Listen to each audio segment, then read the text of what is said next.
Do you know of Einstein's law of relativity? Short answer, everything in the universe is connected. Poof. So all of a sudden I was thinking about emotions and how emotions have energy and vibration and frequency inside of our body, which is why we feel the way we do. I think there's an emotional law of relativity, which says if two different emotions are touching all the time, at some point those two emotions being created by two people can switch. And what brought this to my mind is like when someone does something again and again and again and again, and you keep putting faith in the emotion. This is a very complicated idea to explain. So, like, the example I had in my head,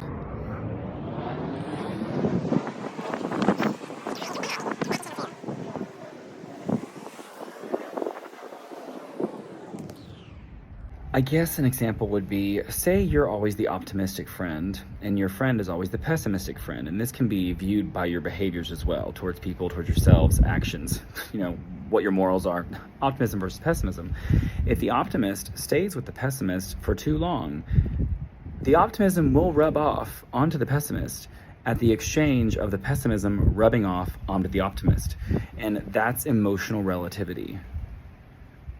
That was more like, emotional relativity.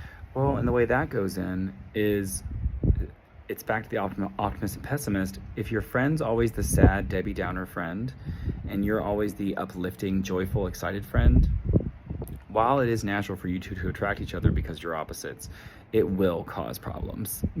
When the optimist becomes the pessimist and the pessimist tries to be the optimist, but by that point, the optimist is done with the pessimist because they've been being too pessimistic. So when they offer the optimism, you're like, fuck you. You haven't given it this whole time. That's my optimism. Where the fuck do you get that?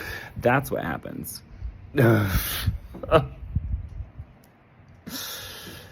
It's something to do with like my life plan or something. I don't know. Because what happens to me is that I am the loving one, the caring one, the hopeful one, the encouraging one. And when I don't get all those things back from somebody, then I end up feeling depleted. And then at some point, sometimes I resent them too for taking all of it and not giving it back, which I know that has something to do with like you're giving a gift. It should be for free no matter what. And I understand that. But at the same time, shouldn't the pessimist come up to the optimist? And at the same time, in the duality of our world and how our brain thinks, really there is no such thing as optimism and pessimism. It's just perspective based on what we think our morals, guidance, and codes are. How do people do this? Billions and billions of people have lived on this earth. I think there's something special about this time right now. I really do.